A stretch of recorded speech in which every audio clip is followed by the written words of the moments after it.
May mga lugar sa Pilipinas na tila ordinaryo lamang sa unang tingin, mga baryong tahimik, napapalibutan ng mga puno ng niyog at palayan, at may simpleng pamumuhay. Ngunit may mga kwento ring umiikot sa mga baryong ito, mga kwentong hindi kailanman isinulat sa mga aklat, mga lihim na ibinubulong lamang sa gabi kapag tahimik na ang paligid. Mga kwentong kapag narinig mo ay mapapaisip ka kung hanggang saan ang hangganan ng realidad at ng mga nilalang na matagal ng kinatatakutan ng mga tao. Ganito nagsimula ang isang karanasang hindi ko kailanman malilimutan. Isang gabi ng tag-ulan nang mangyari ang lahat. Mabigat ang ulap sa kalangitan at paminsan-minsan ay kumikislap ang kidlat na parang may ibinubunyag na lihim sa dilim. Ang hangin ay malamig at ang mga dahon ng kawayan ay gumagalaw na tila may binubulong sa isa't isa. Sa isang maliit at liblib na baryo na napapalibutan ng makakapal na kagubatan, may mga kwento tungkol sa isang matandang babae na matagal nang naninirahan sa dulo ng baryo. Tahimik lamang siya at bihirang makita sa umaga. Ngunit kapag sumasapit ang gabi, may mga nagsasabing may kakaibang nangyayari sa paligid ng kanyang kubo. Ang pangalan niya ay Aling Isabela. Ayon sa mga matatanda sa baryo, matagal na raw nakatira roon si Aling Isabela, mas matagal pa kaysa sa karamihan ng mga residente. Walang nakakaalam kung kailan siya dumating o kung saan siya nagmula. Basta na lamang siyang lumitaw isang araw at nagtayo ng maliit na kubo malapit sa lumang puno ng balete sa gilid ng kagubatan. Sa araw, makikita siyang naglalakad sa baryo dala ang isang lumang basket. Bumibili siya ng mga gulay, isda, o kung minsan ay mga halamang gamot. Hindi siya masyadong nagsasalita. Humingiti lamang siya ng bahagya at pagkatapos ay tahimik na babalik sa kanyang kubo bago pa man lumubog ang araw. Ngunit kapag dumating ang gabi doon nagsisimula ang mga bulong-bulungan. May mga kabataang nagsasabing may naririnig silang kakaibang tunog mula sa direksyon ng kanyang bahay. Parang may kumakanta na mahina, parang isang matandang tinig na bumubulong sa hangin. Minsan naman ay may nakakakita ng ilaw na kakaiba ang kulay, parang maputlang berde na sumisilip mula sa bintana ng kubo. May mga nagsasabi rin na may mga lalaking biglang nagbabago ang ugali matapos makausap si Aling Isabela. Ito ang mga kwentong una kong narinig noong bumisita ako sa baryong iyon. Ang pangalan ko ay Marco, isang lalaki na mahilig maghanap ng mga kakaibang kwento at misteryo. Hindi ako madaling maniwala sa mga pamahiin, ngunit may kakaibang pakiramdam akong nakuha nang marinig ko ang mga bulong tungkol sa matandang babae.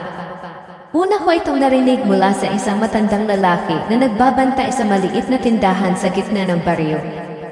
Habang umiinom ako ng kape sa lumang mesa, napansin niyang interesado ako sa mga kwento tungkol sa baryo. Kung gusto mo ng kakaibang kwento, sabi niya habang mahina ang boses, may isang bagay dito na hindi dapat pinakikialaman. Tinanong ko siya kung ano iyon. Saglit siyang tumingin sa paligid, parang may takot na baka may makarinig. Ang matandang babae sa dulo ng baryo, bulong niya. May gayuma raw iyon. Napakunot ang noo ko. Gayuma. Para sa akin noon ay isa lamang itong lumang paniniwala. Ngunit hindi doon natapos ang kwento. Ayon sa kanya, may ilang lalaki raw sa baryo na tila nababaliw matapos makalapit kay Aling Isabela.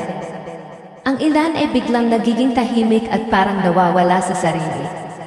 Ang iba naman ay parang nahuhumaling, palaging pumupunta sa kubo ng matanda kahit 10 oras ng gabi.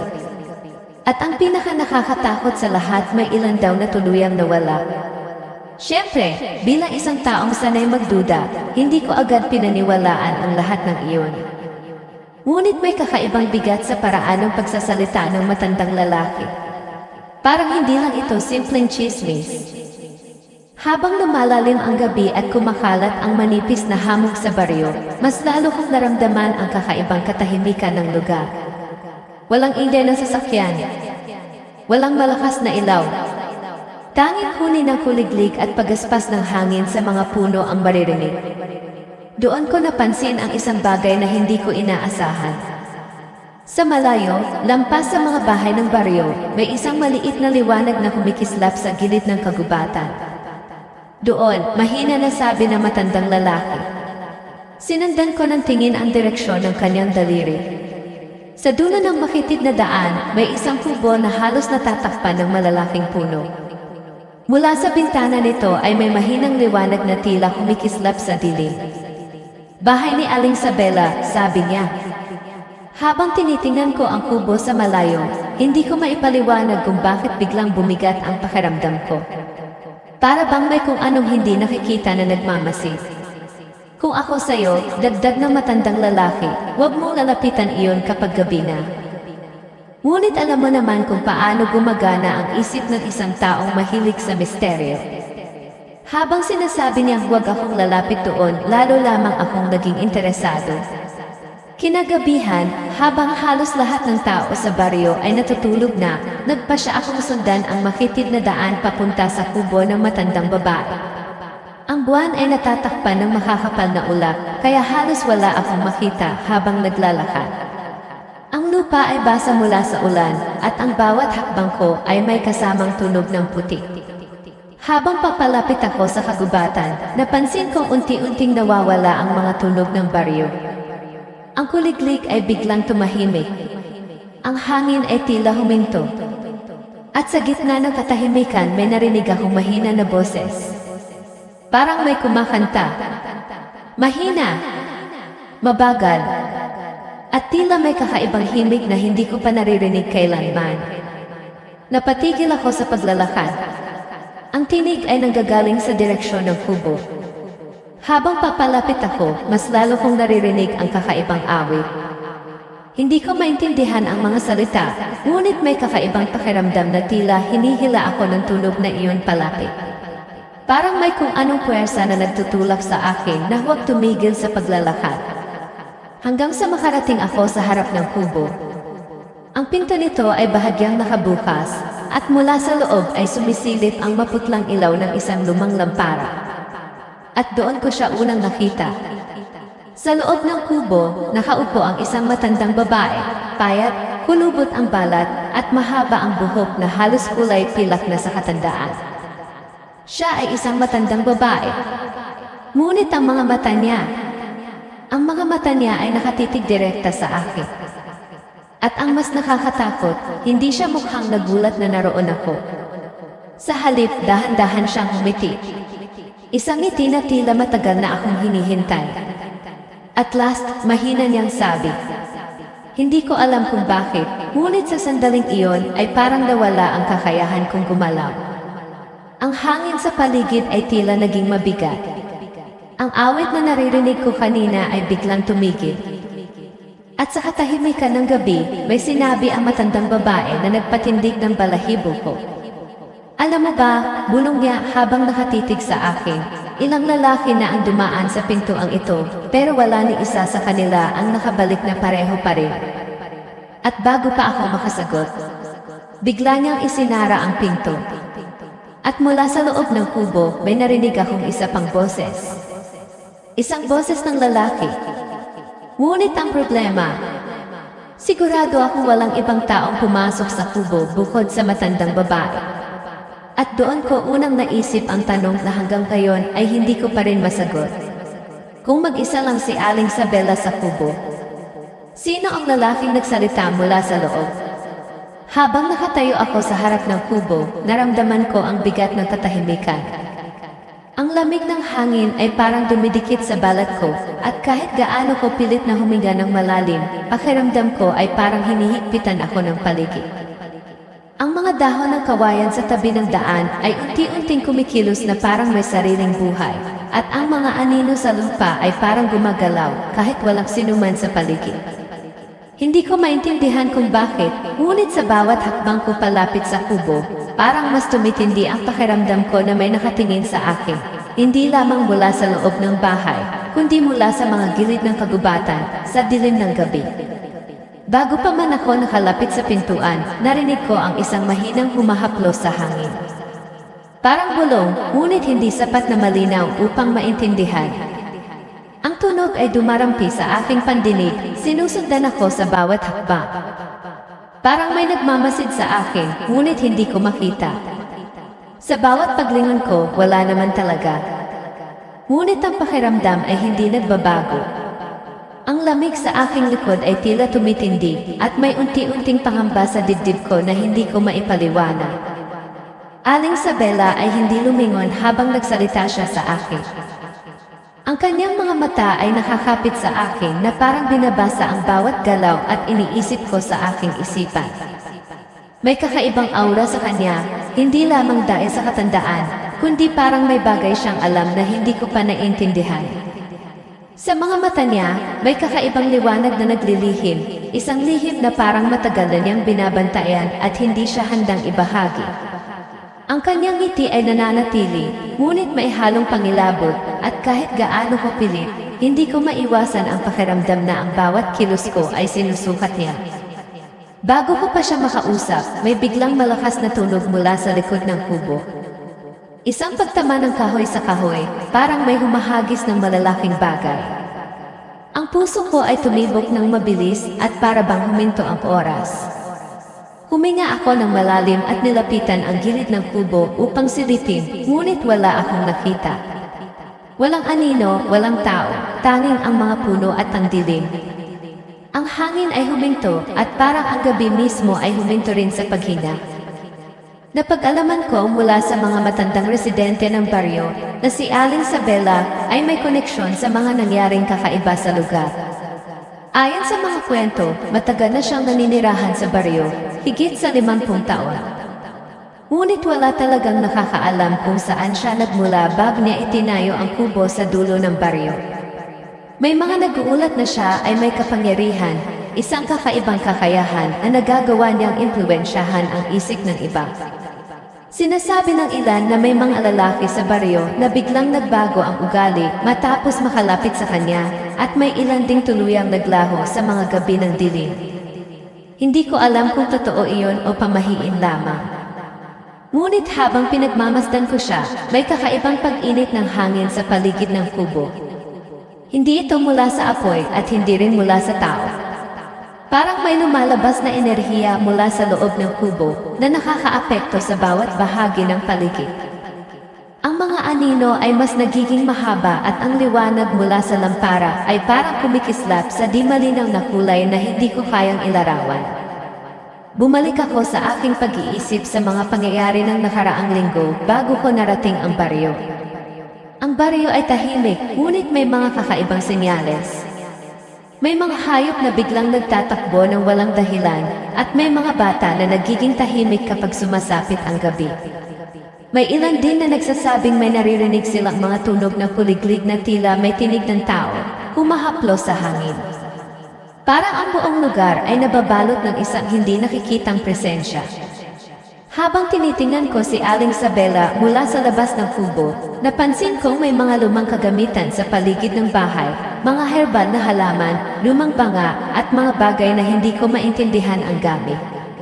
Ang bawat isa sa mga ito ay nakalagay sa paraang tila may kahulugan o ritual.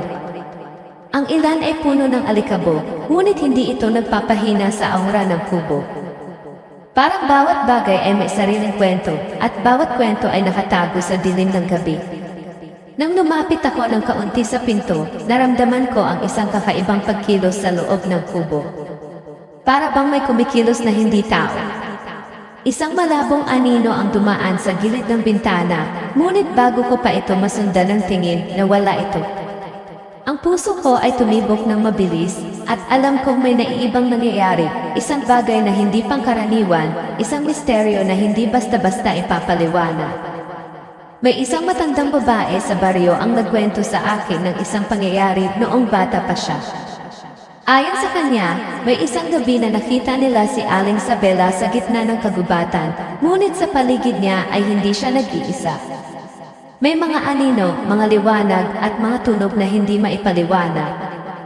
Ang ilan ay nagsasabing ang matanda ay may kakayahang kontrolin ang mga espiritu o marahil ang sarili niyang kapalaran. Ngunit walang nakakaalam ng buong katotohanan. Habang tumatagal ang gabi, napansin ko na ang mga anino ng puno ay parang lumalapit sa akin, habang ang ilaw mula sa lampara sa loob ng kubo ay parang naglalaro sa mga dingding, nagpapakita ng mga hugis na hindi ko maintindihan. Ang bawat hinga ko ay tila may kasamang malamig na hangin, at ang katahimikan ng gabi ay nagiging napakatindi, para bang nagbabantay sa bawat kilos ko. Hindi ko alam kung bakit, ngunit may pakiramdam akong may nakatingin sa akin mula sa dilim, isang presensya na mas matanda at mas makapangyarihan kaysa sa sinumang tao. Habang pinagmamasdan ko si Aling Sabela, naramdaman ko ang kakaibang koneksyon. Parang alam niya ang bawat galaw ko, at parang may pahiwatig na may mangyayari sa akin sa loob ng gabing ito. At bago ko pa man ito maipaliwanag sa sarili ko, naramdaman ko ang bigat ng mga mata niya sa akin. Hindi siya gumalaw, ngunit ang presensya niya ay parang umaabot sa bawat sulok ng paligid. Ang bawat detalye sa kubo, mula sa lumang banga, sa ilaw, hanggang sa mga halamang nakapaligid, ay tila may sariling buhay. Habang nakatayo ako roon, bigla kong naramdaman ang isang malamig na haplos sa balikat ko. Humarap ako, ngunit wala roon. Ang hangin ay huminto at tanging ang lampara at ang mga anino ang aking nakikita. Ang pakiramdam ko ay parang may isang mundo sa loob ng kubo na hiwalay sa lahat ng nakapaligid. Isang mundo na hindi basta-basta naunawaan, ngunit nararamdaman mo ang kapangyarihan nito sa bawat hininga, sa bawat hakbang. Ang gabi ay nagiging mas malalim, at sa bawat pagtingin ko kay Aling Sabela, naramdaman ko ang isang lihim na hindi pa handang ilantad. Ang bawat paghinga niya, bawat ngiti, bawat paggalaw ng kanyang kamay ay may kahulugan, ngunit ang kahulugan nito ay nakatago pa sa dilim. Hindi ko alam kung anong mangyayari sa susunod na sandali, at iyon ang nagdudulot ng pinakamatinding kaba, ang kaalaman na may nangyayaring higit sa aking naintindihan, at ang kaalaman na ang aking pagkakaroon sa gabing ito ay hindi magiging ordinaryo. Ang liwanag mula sa kubo ay unti-unting kumikislap sa mas kakaibang kulay, parang may halong berde at asul na hindi ko pa nakita sa buhay ko. Ang hangin ay unti-unting sumisigaw ng katahimikan, at ang katahimikan mismo ay nagiging presensya. Bawat anino ay tila may sariling isip, bawat tunog ay may sariling layunin. At sa gitna ng lahat ng ito, nakatayo si Aling Sabela, tahimik, matatag at tila naghihintay. Hindi ko alam kung ano ang susunod na mangyayari. Ang tanging alam ko ay ang gabing ito ay hindi magiging ordinaryo.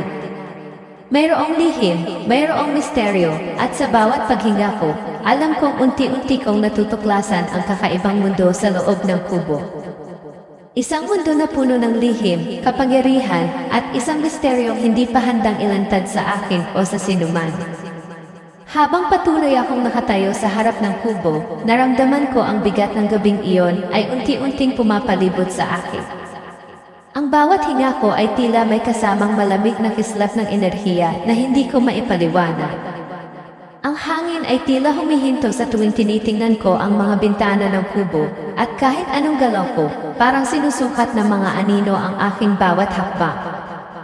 Ang lampara sa loob ng kubo ay kumikislap sa kakaibang kulay, mas maliwanag na yon, at may halong liwanag na berde at asul na tila nagmumula sa ibang dimensyon. Ang bawat segundo ay bumibigat sa aking dibdib, at naramdaman ko ang isang presensya na mas matanda at mas makapangyarihan kaysa sa sinuman sa baryo. Lumapit ako ng kaunti, at sa isang iglap, narinig ko ang tinig na matandang babae na tumutugtog sa paligid ko, ngunit hindi para sa akin lamang. Parang may iba pang nakikinig sa kanyang bulong, isang presensya na hindi ko makilala. Ang kanyang mga mata ay kumikislap sa dilim, at para bang may sinusubaybayan siya sa akin mula sa gilid ng kanyang bintana. Hindi ko maipaliwanag, ngunit may kakaibang pangamba na naramdaman ko sa bawat titig niya. Parang alam niya ang bawat lihim at kahinaan ko, at ginagamit na ito upang dahan-dahang kontrolin ang kapaligiran. Habang sinusubukan kong umalis sa harap ng kubo, may narinig akong malalakas na kaluskos mula sa likod ng kagubatan. Isang sunod-sunod na pagkaluskos ng mga sanga at dahon, parang may grupo ng mga nilalang na nagmamasid sa bawat kilos ko. Hindi ko makita sa dilim kung ano ang pinagmumula ng tunog, ngunit alam kong hindi ako nag-iisa. Ang bawat hakbang na aking tinatahak ay may kasamang kaba at pakiramdam na may mga mata sa dilim na sumusunod sa akin. Habang mas lalo akong pinipilit na lumapit sa kubo, napansin ko ang isang batang babae mula sa baryo, nakatayo sa gilid ng daan. Ang kanyang balat ay maputla at ang mga mata niya ay tila walang buhay. Nakatingin siya sa akin ng matagal, walang ngiti, walang paggalaw maliban sa tahimik na pagtiti. Sino siya? Bulong ko sa sarili ko. Ngunit bago ko pa ito matanong, nawala na ang bata sa isang iglap, parang hindi siya naroroon. Ang biglang pagkawala niya ay nagdulot sa akin ng mas matinding takot. Parang may mga nilalang sa baryong ito na hindi dapat makita ng sinuman. Habang patuloy akong nagmamasid sa kubo, naramdaman ko ang unti-unting pagbabago sa paligid. Ang mga anino ng puno ay lumalapit sa aking direksyon, tila ba may sariling buhay, at ang lampara sa loob ng kubo ay parang sumusunod sa bawat galaw ko. Ang hangin ay nagdadala ng mahinang bulong, mga salita na hindi ko maintindihan, ngunit sapat upang maramdaman ko ang malalim na koneksyon sa bawat salita. Parang sinasabi sa akin ng hangin at ng mga anino na may isang lihim sa loob ng kubo na hindi dapat matuklasan ng sinuman. Habang sinusubukan kong lumingon upang umalis sa lugar, naramdaman ko ang malamig na haplos sa aking balikat. Humarap ako, ngunit wala roon. Ang paligid ay nanatiling tahimik, ngunit ang presensya ay naroroon, isang enerhiya na nakakaapekto sa aking isipan at katawan. Ang bawat hakbang palayo sa kubo ay nagiging mas mabigat, at ang dilim ay tila humihigpit sa bawat galaw ko. Hindi ko maiwasang maalala ang mga kwentong narinig ko mula sa mga matatanda sa baryo. Ayon sa kanila, si Aling Sabela ay may kakayahang impluwensyahan ang isip ng mga tao sa paligid niya. May mga lalaki raw na biglang nagiging paliw, may mga bata na nagiging tahimik at malungkot, at may ilan ding tuluyang naglalaho. Ang ilan ay nagsasabing may mga anino sa paligid ng kubo na hindi dapat nakakita, mga espiritu na gumagabay sa bawat hakbang ng sinuman na lumalapit. Ngunit wala sa mga ito ang malinaw na paliwanag. Habang nakatayo ako, napansin ko na may kakaibang kislap mula sa loob ng kagubatan, isang liwanag na kumikislap ng pula at dilaw, at parang may mga hugis na dumarating at nawawala sa pagitan ng mga puno. Ang bawat liwanag ay nagdadala ng mas matinding kaba at pangamba sa aking dibdib. Hindi ko maintindihan kung ano iyon, ngunit alam kong may koneksyon ito sa matandang babae at sa kubo. Ang bawat tunog, bawat anino, at bawat liwanag ay parang bahagi ng isang ritual na hindi ko pa naiintindihan.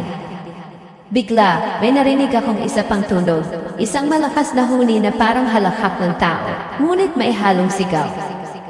Ang tunog ay nagmumula-mula sa gilid ng kagubatan, hindi sa kubo. Ang puso ko ay tumibok ng mabilis, at para bang may nagbabala sa akin na huwag lumapit. Ngunit alam kong hindi ko kayang iwan ang lugar na ito nang hindi nalalaman ang buong katotohanan. Ang tunog ay dumarating at nawawala, parang sinusubukan akong akitin o takutin ng sabay. Habang lumalapit ako sa direksyon ng tunog, nakita ko ang isang matandang lalaki na tila nagtatago sa dilim. Ang kanyang mga mata ay nakatingin sa akin na may halong takot at pangamba. "Huwag ka lumapit sa kanya," sabi niya ng mahina, ngunit ang tinig niya ay parang nawala sa hangin bago ko pa ito marinig ng malinaw. Ang bawat kilos niya ay nagpapahiwatig ng takot na higit pa sa karaniwan. Parang alam niya ang nangyayari sa kubo at sa paligid, ngunit hindi niya maipaliwanag. Ang gabi ay nagiging mas malalim at ang bawat anino, tunog at liwanag ay nagiging mas komplikado. Ang bawat hakbang ko ay may kasamang pangamba at ang bawat hininga ay nagdudulot ng mas matinding kaba. Ang mga pangyayaring hindi maipaliwanag ay patuloy na dumarating at ang mga tauhan sa baryo ay tila may sariling misteryo na nakatago sa dilim. Sa isang iglap, may nakita akong kakaibang bagay sa loob ng kubo. Ang matandang babae ay nakatayo, nakatingin sa isang direksyon na hindi ko nakikita. Ang kanyang kamay ay dahan-dahang naglalakad sa hangin, parang gumagabay sa isang enerhiya na hindi ko maintindihan. Ang liwanag mula sa lampara ay kumikislap sa kanyang paligid, at ang mga anino ay nagiging mas matindi, mas matalim, parang may sariling intensyon. Hindi ko alam kung ano ang susunod na mangyayari, ngunit alam kong ang gabing ito ay hindi magiging ordinaryo. Ang bawat tunog, liwanag, at galaw ay nagiging bahagi ng isang mas malalim na misteryo. Ang bawat hakbang ay may kasamang panganib, at ang bawat titig mula sa matandang babae ay nagpapahiwatig ng lihim na hindi pa handang ilantad. At habang nakatayo ako roon, ramdam ko na ang gabi ay may sariling buhay, isang enerhiya na kumukontrol sa lahat ng bagay sa paligid ko. Ang bawat anino, bawat tunog, bawat liwanag ay nagiging mas malinaw sa aking pandama, at ang presensya ng matandang babae ay lumalakas, nag-iiwan ng tanong sa aking isip, ano ang tunay na nangyayari sa baryong ito? At ano ang papel ko sa misteryong ito na unti-unti kong natutuklasan? Habang unti-unting bumabalot ang dilim sa baryo, naramdaman ko na halos wala ng matatakbuhan. Ang bawat anino mula sa mga puno at kubo ay tila humahabol sa akin, at ang hangin ay nagiging mas mabigat, halos hindi ko na mahinga ng normal. Ang lampara sa loob ng kubo ay kumikislap sa kakaibang kulay, at bawat kislap nito ay tila nagbubunyag ng mas maraming anino sa paligid ko. Ang bawat hakbang na aking tinatahak ay may kasamang pangamba, at ang bawat tunog ay tila mailayunin na takutin ako. Hindi ko may paliwanag, ngunit naramdaman ko na ang presensya sa baryong ito ay hindi pangkaraniwan, isang puwersa na lumalawak at unti-unting nakokontrol ang lahat ng bagay sa paligid. Hindi ko na mawari kung ang tunog ng hangin at mga anino ay natural o sadyang nilikha ng puwersang naroroon sa kubo.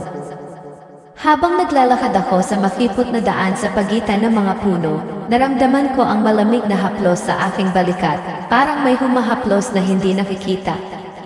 Humarap ako, ngunit wala roon.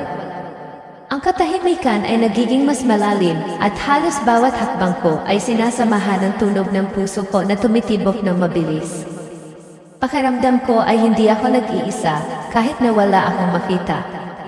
Ang mga mata ng matandang babae mula sa loob ng kubo ay patuloy na nakatingin sa akin, at sa bawat tingin niya ay parang unti-unti akong nadadala sa isang mundo na hindi ko maintindihan. Ang aura niya ay kumikislap sa kakaibang kulay, hindi normal, parang nagmumula sa ibang dimensyon. Ang bawat galaw niya, bawat ngiti, bawat paghinga ay may kasamang misteryo na hindi ko pa kayang tuklasin. Pakiramdam ko ay parang sinusubaybayan niya, hindi lamang ang aking katawan, kundi pati ang aking isipan at damdamin. Biglang may narinig akong halakhak na hindi pangkaraniwan. Malakas, mabigat at puno ng kapangyarihan. Parang bumabagsak sa aking dibdib at bumabalot sa buong baryo. Huminga ako ng malalim, ngunit hindi ko matanggal ang kaba.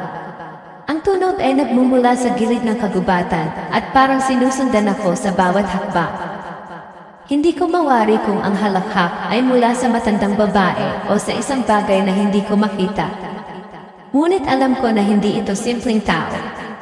Ang bawat paghinga ko ay nagiging mas mabilis at bawat galaw ay parang sinusukat ng mga anino sa paligid. Habang lumalapit ako sa gilid ng kubo, nakita ko ang isang liwanag na kumikislap sa gitna ng kagubatan. Ang kulay nito ay hindi ko pa nakita, parang maputlang berde at asul na naglalabas ng kakaibang init at lamig sabay. Ang liwanag ay gumagalaw, parang may sariling buhay, at tila nag-aanyaya sa akin na sundan ito. Ngunit bawat hakbang ko palapit, nararamdaman ko ang bigat ng paligid. Ang lupa ay parang kumakapit sa aking mga paa, at ang mga puno ay parang lumalapit, nagbabantay at nagbabantay sa bawat galaw ko. Hindi ko na alam kung saan ako pupunta. Ang bawat daan ay tila nagiging mas makipot, at ang bawat anino ay nagiging mas matalim. Ang hangin ay puno ng bulong, mga salita na hindi ko maintindihan, ngunit sapat upang maramdaman ko ang kahulugan ng panganib. Parang may isang enerhiya sa paligid na hindi ko maipaliwanag, isang puwersa na unti-unting pumapalibot sa akin, naglalaro sa aking isip at katawan. Biglang may narinig akong hakbang sa aking likod. Mabagal, mabigat at hindi pantao. Tumigil ako at huminga ng tahimik. Ang puso ko ay tumitibok ng mabilis, halos gusto kong sumigaw, ngunit natigil ako. Hindi ko makita kung sino o ano ang naroroon. Ang dilim ay humahaplos sa akin at ang lamig ay bumabalot sa aking katawan. Ang bawat galaw ay nagiging mabigat at parang bawat hakbang ko ay sinusukat ng isang presensya na mas malakas kaysa sa akin. Sa tabi ng kubo, napansin ko ang batang babae mula sa nakaraang gabi, nakatayo muli sa gilid ng daan. Ngunit ngayon, ang kanyang mga mata ay kumikislap sa isang kakaibang liwanag, at ang kanyang katawan ay parang naglalabas ng enerhiya na hindi ko maipaliwanag. Hindi siya kumikilos, ngunit ramdam ko ang presensya niya, isang puwersa na nakakaapekto sa bawat paghinga ko. Ang bawat hakbang ko ay sinusundan ng isang malamig na haplos, at ang bawat paghinga ko ay may kasamang kaba. Hindi ko na alam kung ano ang tunay at ano ang ilusyon. Ang bawat tunog, liwanag, at galaw sa paligid ko ay nagiging mas malakas, mas malinaw, at mas nakakatakot. Ang matandang babae sa loob ng kubo ay nanatiling nakatitig sa akin, tahimik, ngunit ang kanyang presensya ay parang bumabalot sa buong baryo. Ang bawat hakbang na aking tinatahak ay nagiging mas mahirap at ang bawat anino ay tila may sariling layunin. Sa isang iglap, naramdaman ko ang isang malamig na kamay na humahaplos sa aking balikat mula sa likod. Humarap ako, ngunit wala roon. Ang hangin ay huminto at ang katahimikan ay mas lalong tumindi. Alam ko na may puwersang sumusubok na takutin ako, ngunit hindi ko alam kung sino o ano iyon. Ang bawat tunog ay may kahulugan at ang bawat galaw ay may sariling misteryo. Habang nakatayo ako roon, napansin ko ang kakaibang anyo ng mga anino sa paligid ng kubo. Ang mga ito ay parang humanoid, ngunit hindi ganap na tao. Ang kanilang mga galaw ay sabay, parang may iisang isip na kumukontrol sa kanila. Ang lampara sa loob ng kubo ay kumikislap sa kakaibang kulay, at bawat kislap ay nagpapalabas ng mas maraming anino, mas maraming lihim, at mas maraming takot. Hindi ko na alam kung saan ako pupunta. Ang bawat hakbang palayo sa kubo ay nagiging mas mabigat, at ang bawat galaw ng mga anino ay tila sumusunod sa akin. Ang gabi ay hindi na ordinaryo, puno ito ng enerhiya, presensya, at misteryo na higit sa aking naiintindihan. Ang matandang babae ay nananatiling nakatayo sa loob ng kubo, tahimik ngunit makapangyarihan, at ang batang babae sa kagubatan ay tila nakamasid, nagbabantay sa aking bawat hakbang. Ang takot ko ay lumalalim. Ramdam ko na ang bawat segundo ay nagdadala ng mas matinding panganib. Ang bawat anino, bawat tunog, bawat liwanag ay nagiging mas malinaw, at ang bawat hininga ko ay nagiging mas mabigat. Alam kong hindi ako makakatakas sa presensyang ito nang hindi nalalaman ang buong katotohanan, at alam kong ang misteryo ay unti-unting humuhubog sa aking isip at katawan. Hindi ko alam kung hanggang kailan ko kayang tumayo roon, ngunit alam kong ang gabi ay may sariling plano, at ang bawat hakbang ko ay bahagi ng isang laro na hindi ko pa naunawaan. Ang bawat anino ay may sariling layunin, bawat liwanag ay may sariling lihim, at bawat presensya ay nagtatago ng kapangyarihan na mas matindi kaysa sa anumang aking naranasan. Ang matandang babae ay nanatiling nakatitig sa akin, ang batang babae ay nakamasid mula sa kagubatan, at ako ay natigil sa gitna ng dilim, ramdam ang takot na hindi ko pa nararanasan. Alam ko na ang gabing ito ay maghahatid sa akin sa isang misteryo na mas malalim kaysa sa aking naiisip, at alam kong wala akong matatakbuhan o matataguan. Habang nakatayo ako sa gitna ng makipot na daan sa pagitan ng kagubatan at kubo, naramdaman ko na halos wala nang matatakbuhan. Ang bawat anino ay tila unti-unting lumalapit sa akin, at ang lamig ng hangin ay parang bumabalot sa bawat galaw ko. Ang liwanag mula sa lampara sa loob ng kubo ay kumikislap sa kakaibang kulay, at bawat kislap nito ay nabubunyag ng mas maraming anino sa paligid. Biglang may narinig akong malakas na tunog mula sa loob ng kubo, parang may pinto na biglang bumukas at sumara. Ang puso ko ay tumibok ng mabilis, at para bang bawat segundo ay mas mahaba kaysa sa nakasanayan ko. Nagpasya akong lumapit sa pintuan upang silipin, ngunit bago ko pa man maabot ang hawakan, naramdaman ko ang isang malamig na kamay na humahaplos sa aking balikat mula sa likod. Humarap ako, ngunit wala roon, walang anino, walang tao. Ang katahimikan ay naging mas mabigat at ang hangin ay parang huminto. Ramdam ko na parang nakulong ako sa isang mundo na hindi ko maintindihan at ang bawat galaw ko ay sinusubaybayan ng isang presensya na mas malakas kaysa sa akin. Habang tinitingnan ko ang loob ng kubo sa pamamagitan ng bintana, may nakita akong hindi ko inaasahan. Ang matandang babae, si Aling Sabela, ay nakatayo sa gitna ng silid, ngunit hindi siya nag-iisa. Sa paligid niya ay mga anino ng iba't ibang tao, mga lalaki at babae, bata at matanda, na tila nakatali sa ere, hindi ganap na tao, ngunit hindi rin ganap na espiritu. Ang mga mata nila ay nakatitig sa akin, walang paggalaw, ngunit puno ng takot at kawalang pakialam. Biglang may narinig akong isang pamilyar na tinig, isang lalaking boses na halos nakalimutan ko sa aking isipan. Marco, sabi nito, mahina ngunit malinaw. Napalingon ako at sa aking pagkabigla, nakita ko ang isa sa mga anino ay may mukha ng isang kaibigan mula sa baryo, isang taong buhay pa noong nakaraang linggo. Paano siya naroroon? Paano siya naging bahagi ng mga anino sa paligid ni Aling Sabela? Naramdaman ko ang isang matinding kaba na hindi ko pa naramdaman sa buong buhay ko. Ang bawat tunog, bawat kislap ng ilaw, at bawat galaw ng anino ay nagiging mas malinaw, mas matindi at mas nakakakilabot. Pakiramdam ko ay parang walang matatakbuhan. Ang bawat hakbang palayo sa kubo ay nagiging mas mabigat at bawat galaw ng mga anino ay tila sumusunod sa akin. Parang isang bitag ang nakapalibot sa akin at alam ko na ang aking presensya sa lugar na ito ay hindi lamang sinasadya. Parang may planong mas malaki ang nangyayari. Habang sinusubukan kong umalis sa harap ng kubo, biglang bumukas ang pinto at may humarap sa akin. Ang matandang babae ay hindi na nakaupo o nakatayo lang. Parang lumulutang siya sa ere, dahan-dahang lumilipad patungo sa akin. Ang kanyang mga mata ay kumikislap sa maliwanag na berde at asul na liwanag at ang bawat hakbang niya ay nagbubukas ng mas maraming anino sa paligid. Ang bawat hininga ko ay tila nagiging mas mabigat at ramdam ko na halos hindi ko na makontrol ang aking sariling katawan. Alam mo ba, bulong niya sa akin, lahat ng dumating dito ay bahagi na ng lugar na ito. Wala nang makakatakas. Ang tinig niya ay malamig, puno ng kapangyarihan, at nag-iiwan ng pakiramdam na wala akong magagawa.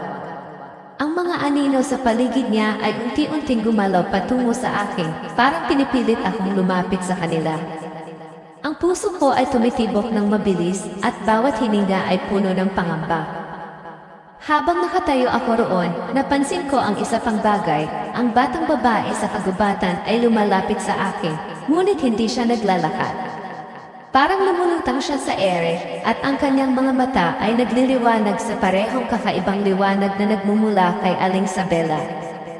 Ang bawat hakbang niya ay parang humihila sa akin patungo sa kubo. Ang hangin sa paligid ko ay nagiging mas malamig at naramdaman ko ang unti-unting pagkawala ng aking kalayaan. Biglang may bumagsak na malakas na tunog mula sa likod ng kagubatan, parang may bumagsak na matinding bagay. Napalingon ako at sa aking pagkabigla, nakita ko ang mga anino ng mga lalaki na nawala na noong nakaraang linggo. Lahat sila ay dumarating na parang nakatali sa ere, nakatingin sa akin na puno ng takot at kawalang pakialam. Ramdam ko ang bigat ng kanilang presensya at napagtanto ko na ang lugar na ito ay hindi lamang simpleng baryo o kubo.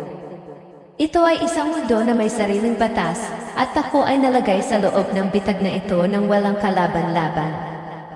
Ang matandang babae ay unti-unting lumalapit sa akin at habang ginagawa niya iyon, ang liwanag mula sa loob ng kubo ay nagiging mas maliwanag, halos masakit sa mata.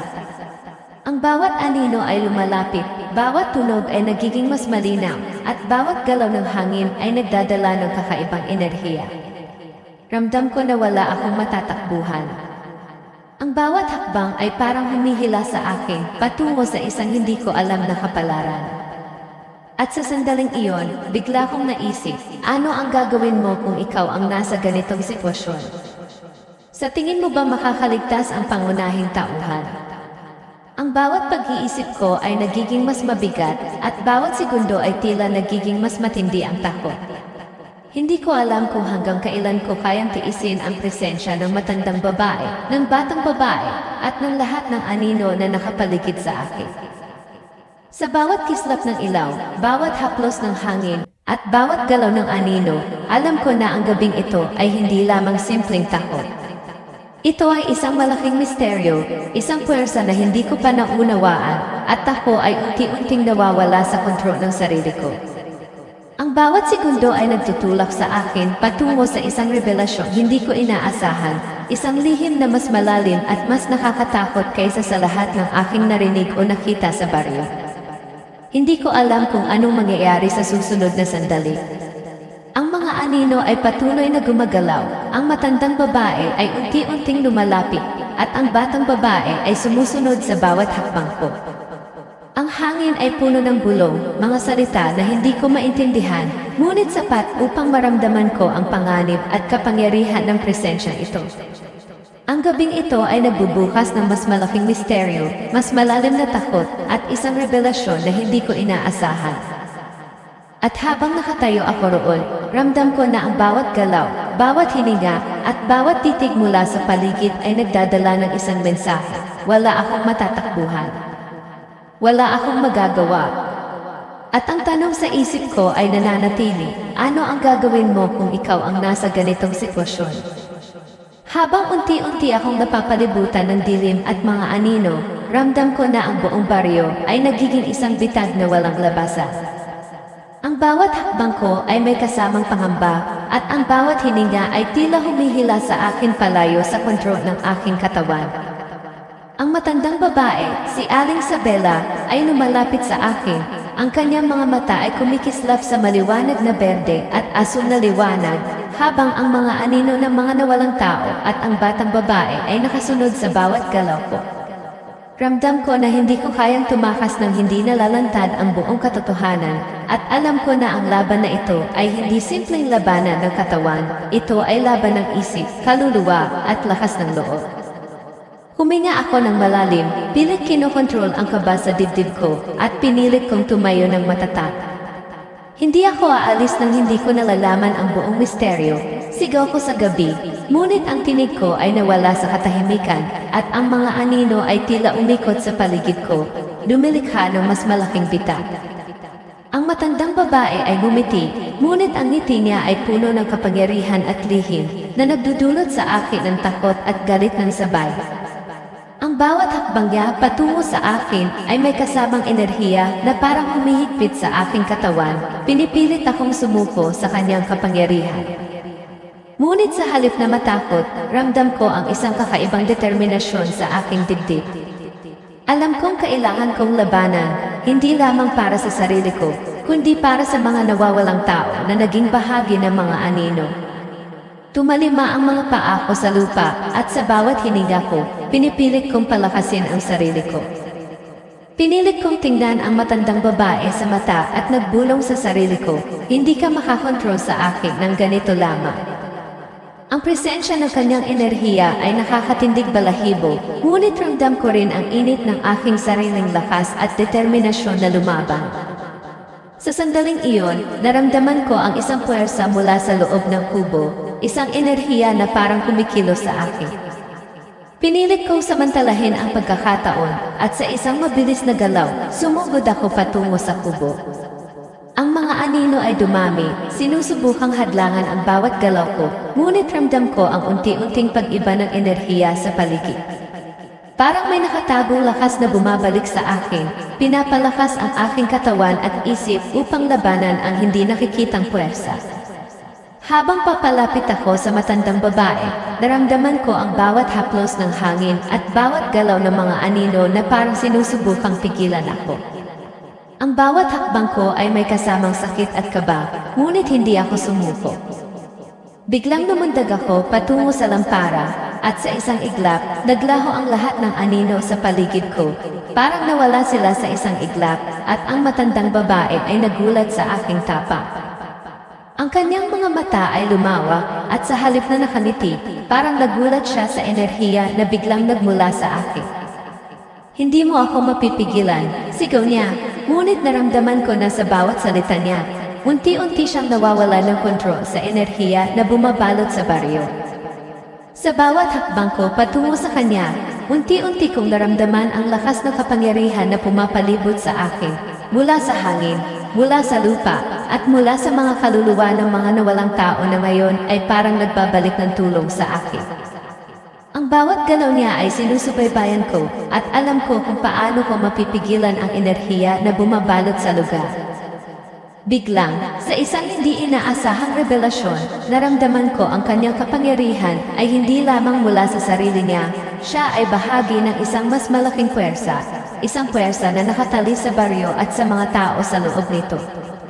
Ang bawat tao na naging bahagi ng anino ay may koneksyon sa kanya, at ang bawat galaw ko ay nagbubukas ng pinto sa isang mas malalim na misteryo. Alam ko na ang laban na ito ay hindi lamang laban sa kanya, kundi laban sa buong puwersang kumukontrol sa baryo. Hindi ko alam kung paano, ngunit sa isang iglap, naramdaman ko ang koneksyon sa mga nawalang tao, ang kanilang enerhiya, kanilang mga alaala, at kanilang mga damdamin ay bumalik sa akin. Sa tulong nila, nagawa kong gumawa ng isang hakbang na hindi niya inaasahan. Pinutol ko ang koneksyon ng kanyang kapangyarihan sa mga anino, at sa isang matinding pagsabog ng liwanag, ang mga anino ay unti-unting naglaho, at ang matandang babae ay bumagsak sa lupa, humihinga ng mabigat, unti-unting nawawala ang kapangyarihan na bumabalot sa kanya. Ngunit bago ko pa man maisip ang tagumpay, may isang huling twist. Ang batang babae mula sa kagubatan ay biglang lumapit, ngunit hindi siya inosente. Ang kanyang mga mata ay nagliliwanag sa maliwanag na liwanag na nagmula sa parehong puwersa ni Aling Sabela. Ang kanyang katawan ay unti-unting nagiging translucent, at sa isang iglap, lumitaw ang mukha ng matandang babae sa loob ng kanyang anyo, parang nag-transfer ang puwersa sa batang babae. Ang enerhiya ng buong baryo ay muling nagbago, at napagtanto ko na ang laban ay hindi pa tapos, ang puwersa ay nanatiling buhay sa isang mas bata at mas malakas na anyo. Huminga ako ng malalim, pinipilit intindihin ang nangyari. Ang mga anino ay naglaho, ngunit ramdam ko pa rin ang presensya ng puwersa sa paligid. Ang matandang babae ay walang kapangyarihan, ngunit ang batang babae ngayon ay may parehong enerhiya. Mas mabilis, mas matindi at mas mahirap labanan. Ang tanong sa isip ko ay nananatili, ano ang gagawin mo kung ikaw ang nasa ganitong sitwasyon? Sa tingin mo ba makakaligtas ang pangunahing tauhan? Ang gabi ay nanatiling tahimik sa labas, ngunit sa loob ng baryo, ramdam ko na ang misteryo ay hindi pa tapos. Ang bawat hakbang, bawat paghinga, at bawat titik mula sa paligid ay nagdadala ng paalala na ang laban ay mas malalim kaysa sa aking naisip. Ramdam ko na ang susunod na hakbang ko ay magtatakda ng kapalaran ko at ng puwersa na ngayon ay nasa batang babae. Sa bawat galaw, bawat desisyon, at bawat hininga, alam kong ang baryong ito ay magiging testamento ng tapang at lakas ng loob, isang gabi na hindi malilimutan ng sinuman. Habang unti-unting lumilipas ang gabi at ang liwanag ng buwan ay pumapasok sa makipot na daan ng baryo, ramdam ko ang bigat ng lahat ng nangyari sa akin. Ang mga anino ay nawala, ang matandang babae ay walang kapangyarihan, at ang batang babae na ngayon ay may puwersa ni Aling Sabela ay lumalayo sa kubo, nag-iiwan ng malamig at nakakakilabot na presensya. Ngunit kahit na nawalan na sila ng direktang banta, ramdam ko pa rin ang pamatagalang epekto ng gabing iyon, ang kaba, ang takot, at ang kakaibang enerhiya na unti-unting tumigil, ngunit hindi ganap na nawala. Ang katawan ko ay pagod, ang isip ko ay puno ng tanong, at ang puso ko ay mabilis pa rin ang tibok. Lumakad ako patungo sa gitna ng baryo, tinitingnan ang mga bakas ng nangyari. Ang mga natitirang simbolo ng kapangyarihan ng matandang babae, ang mga liwanag na kumikislap at ang mga anino ng mga nawawalang tao, ay unti-unting naglalaho sa lupa at mga puno. Ramdam ko ang bigat ng responsibilidad sa aking dibdib. Alam kong hindi lang basta tapos ang laban, ang lugar na ito ay nag-iwan ng marka sa aking kaluluwa. Habang naglalakad ako, napansin ko ang mga residente na unti-unting bumabalik sa kanilang mga gawain. Tila wala nang nangyari, ngunit ramdam ko sa kanilang mga mata ang kakaibang kaba at pangamba. Para bang alam nila sa kanilang puso na may hindi nakikitang presensya pa rin sa baryo. Nakaupo ako sa isang lumang bato sa gilid ng daan, iniisip ang lahat ng nangyari. Ang pakiramdam ko ay halo ng gulat, takot at kagulat-gulat na kaluwagan. Alam kong nakalaya na ang mga anino at mga kaluluwa ng nawalang tao. Ngunit ang batang babae ay nanatiling may kapangyarihan ni Aling Sabela. Ang tanong sa isip ko ay, paano kung balang araw ay bumalik siya o ang enerhiya ay muling magising? Ang takot na iyon ay hindi ganap na mawawala at ramdam ko na ang baryo ay mananatiling tahimik, ngunit puno ng hindi maipaliwanag na misteryo. Lumakad ako patungo sa kubo, unti-unting tinatanggal ang mga bakas ng enerhiya at kapangyarihan. Ang loob ng kubo ay tahimik at ang lampara ay hindi na kumikislap sa kakaibang kulay. Ngunit sa isang gilid ng silid, napansin ko ang maliliit na anino na tila naglalakbay sa sahig, parang nagmamasid sa akin. Hindi sila nanghihimasok, ngunit ramdam ko ang presensya nila, isang paalala na ang lugar na ito ay may sariling buhay, at kahit na natapos ang labanan, may bahagi pa rin ng misteryo na nananatiling buhay. Ang batang babae ay naglakad patungo sa gilid ng kagubatan, unti-unting naglalaho sa dilim habang ang kanyang mga mata ay patuloy na nagliliwanag sa malabong berde at asul na liwanag. Ramdam ko ang malamig na hangin na dumarampi sa aking balikat, parang paalam, ngunit ang pakiramdam ng banta ay nanatili. Hindi ko alam kung siya ay aalis na o babalik sa hinaharap, at ang tanong na iyon ay nananatili sa aking isipan. Ang pangamba at kaba ay hindi ganap na nawawala, ngunit may pakiramdam ng tagumpay at kaginhawaan sa aking dibdib. Habang naglalakad ako palabas ng baryo, napansin ko ang mga bakas ng mga nawalang tao na unti-unting naglaho. Ang bawat hakbang ko ay may kasamang alaala ng mga pangyayari, ang labanan, ang presensya ng matandang babae, at ang paglipat ng kapangyarihan sa batang babae. Ramdam ko na ang karanasan na ito ay nag-iwan ng permanenteng marka sa akin. Ang bawat gabi mula ngayon ay magiging paalala ng misteryo at takot na hindi ko malilimutan. Sa aking pagbabalik sa kalsada palabas ng baryo, naramdaman ko ang katahimikan ng paligid, ngunit may maliliit na tunog, ang paggalaw ng hangin sa mga dahon, ang kakaibang kislap sa dilim, at ang mahinang bulong na tila galing sa malayo. Hindi ko makita ang pinagbumulan nito, ngunit ramdam ko na ang enerhiya ng batang babae ay nag-iiwan ng bakas, isang senyales na hindi pa tapos ang misteryo. Ang bawat hakbang ko ay puno ng pag-iingat. Alam kong kahit na tila tapos na ang laban, may puwersang hindi nakikitang nagbabantay sa baryo. Hindi ko maiwasang maalala ang bawat pangyayari, ang mga anino, ang mga nakatagong enerhiya, ang matandang babae at ang batang babae. Ang pakiramdam ng kaba at takot ay hindi ganap na nawala, ngunit natutunan ko na ang lakas ng loob, determinasyon, at tapang ay sapat upang harapin kahit ang pinakamatinding banta. Ang bawat alaala ay nagbigay sa akin ng aral, kahit na ang misteryo at panganib ay nananatili, may paraan upang labanan ang takot at mapanatili ang kontrol sa sarili. Habang unti-unting lumalayo sa baryo, naramdaman ko ang hangin na tila humihinga sa paligid ko, malambot ngunit malamig, nagdadala ng paalala na ang bawat bagay sa mundo ay may misteryo at puwersa na hindi natin ganap na naunawaan.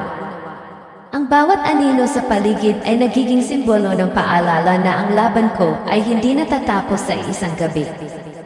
Ang bawat tunog, bawat galaw, at bawat liwanag ay nag-iwan ng imprint sa aking isipan, nagbubukas ng bagong tanong, ano ang susunod na mangyayari sa batang babae? Paano haharapin ng baryo ang puwersang naiwan sa kanya? At sa huling sandali ng gabi, habang nakatayo ako sa gilid ng baryo, napansin ko ang maliit na silweta sa isang lumang puno, ang batang babae, nakatingin sa akin mula sa distansya. Ang kanyang mga mata ay kumikislap pa rin sa maliwanag na berde at asul na liwanag at isang malamig na ngiti ang namumuo sa kanyang mukha. Hindi siya gumalaw, ngunit ramdam ko ang presensya niya, parang nagbabantay at naghihintay. Ang hangin ay humihit sa paligid ko at ang huling tanong na bumabalot sa aking isipan ay nananatili, ano ang gagawin ng batang babae sa puwersang hawak niya? Ito ang huling imahe na iniwan sa aking isip, ang bata na may kapangyarihan, nakatayo sa dilim, tahimik ngunit puno ng misteryo. Ang gabi ay natapos, ngunit ang pangamba, takot, at tanong ay mananatili sa akin at sa manonood. At ngayon, iniwan ko rin sa inyo, mga manonood, ang tanong, ano sa tingin ninyo ang mangyayari sa batang babae?